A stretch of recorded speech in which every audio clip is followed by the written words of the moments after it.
You guys did it. It is time for the last lesson of Algebra 2, which is matrices and solving systems of linear equations.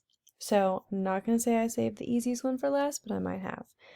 So we have three goals. We're going to write augmented matrices, and I lied. We're not going to do that one because I'm going to teach you how to do it all on the calculator. And then we're going to do the last one, solving real world problems. So if you have an equation that looks like ax plus by equals c and dx plus ey equals f, which just means some equation 1 and some equation 2, you are going to take the coefficients, or the numbers in front, and that is going to become your matrix. So d, e, and then f would go in your matrix. Now you have this like dot, dot, dot, dot, dot down the middle, and that is like essentially an equal sign to your problem. And that is what an augmented matrix is. So let's look at an example.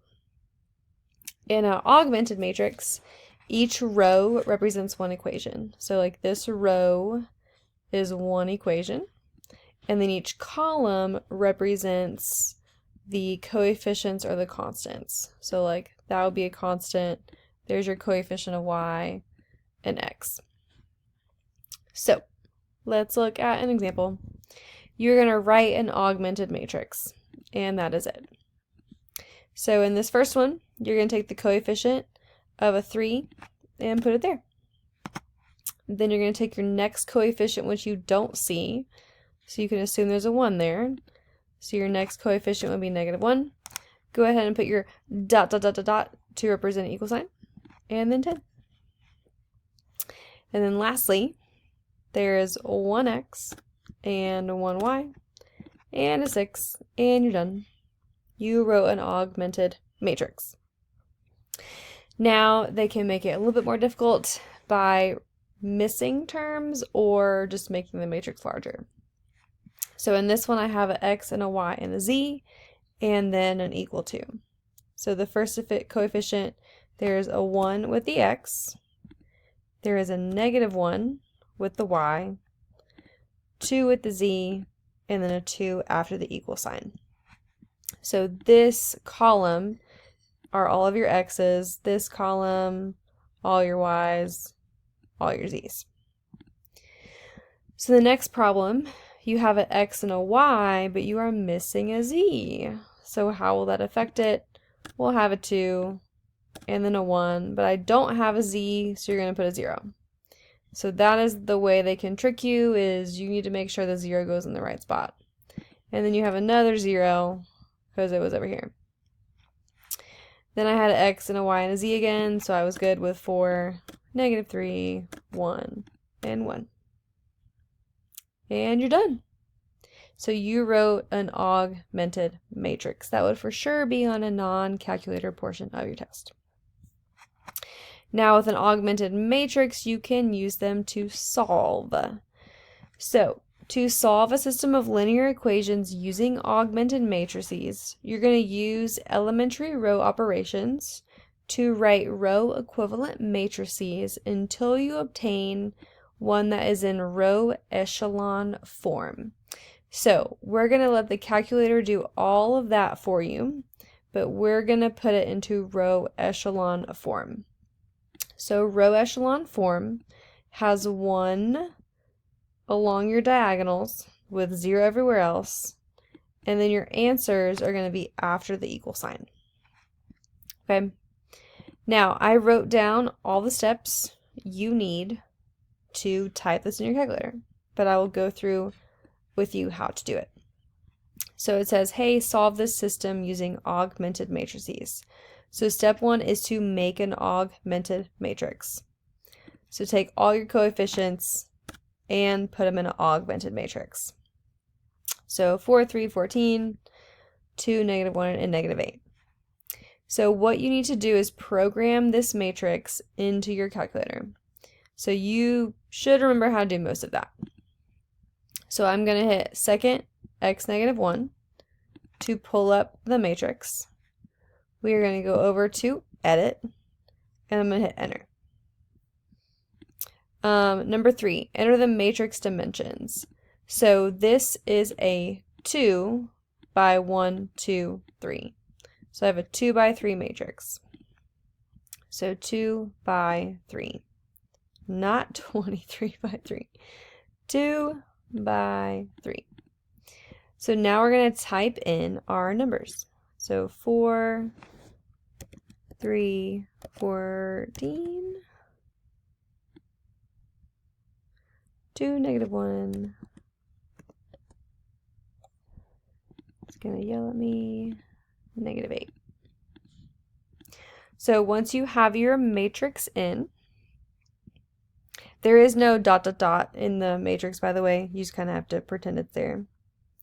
You're done. So we're going to second quit. We're going to quit out of the matrix. So you have done step 1 through 4. We need to now pull back up the matrix. So hit second, x -1.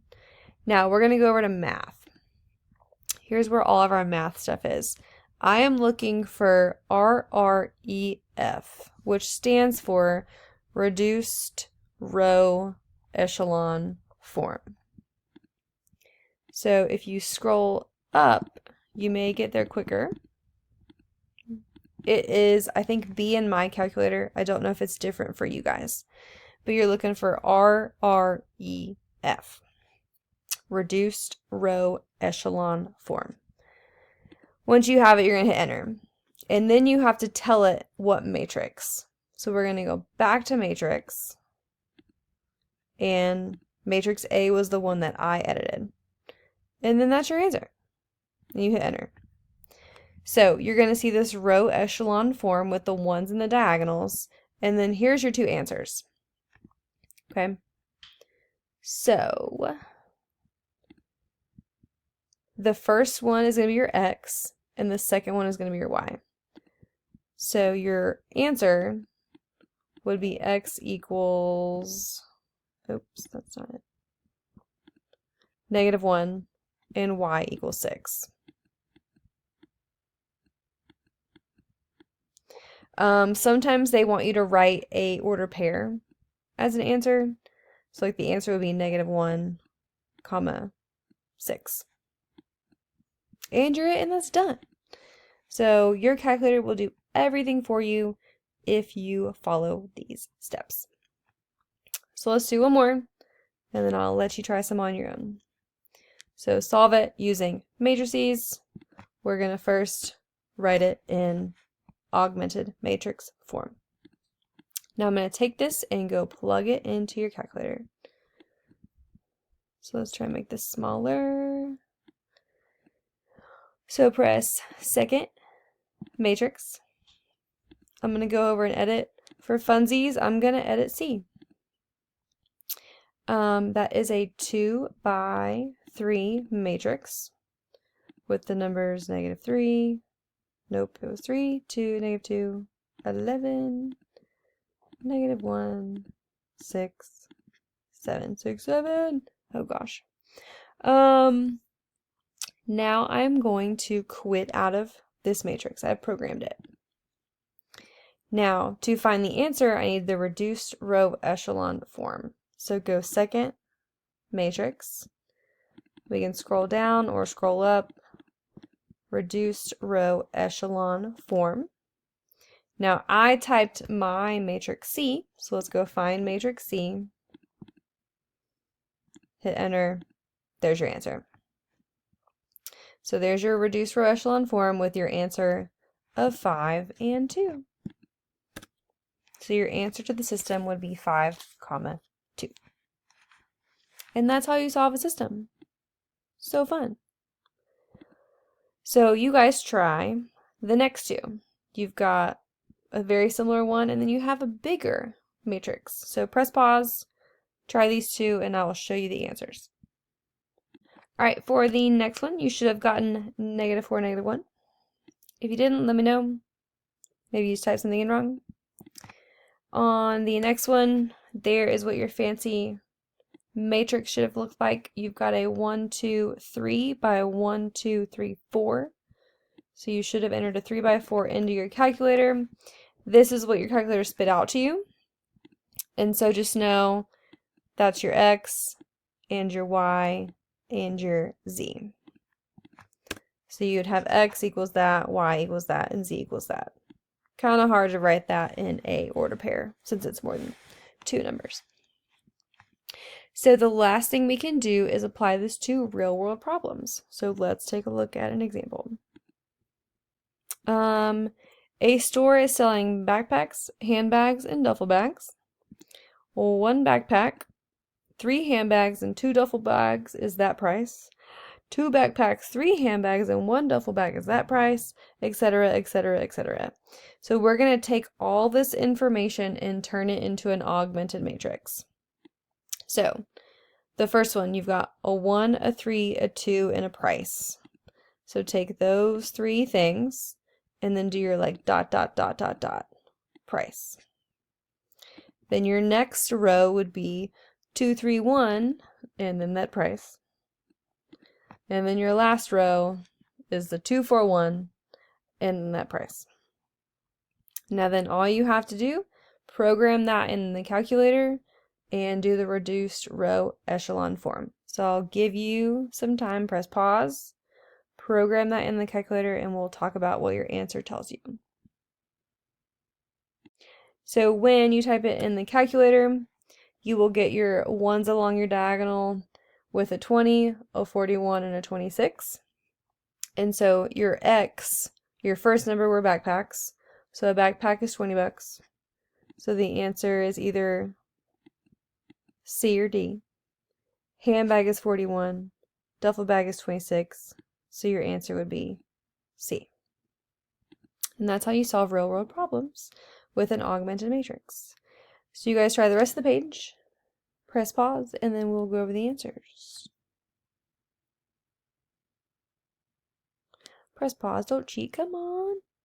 All right, on this next question, there was your augmented matrix. When you solved it, you get the following. So the answer was B. On number 2, this one you really didn't need a calculator, but I wanted you to take this information and represent it as a matrix. And so there's your columns are the years, and then your rows are a business, which would be A. And you are officially done with Algebra 2. Whoop, whoop. So, you guys have a review on pair assessment. You have unlimited check answer buttons. Just know your last test is going to be calculator and non-calculator. So the non-calc has 4 questions. They are multiple parts. And then the calculator has 14 questions. There's 1 bonus.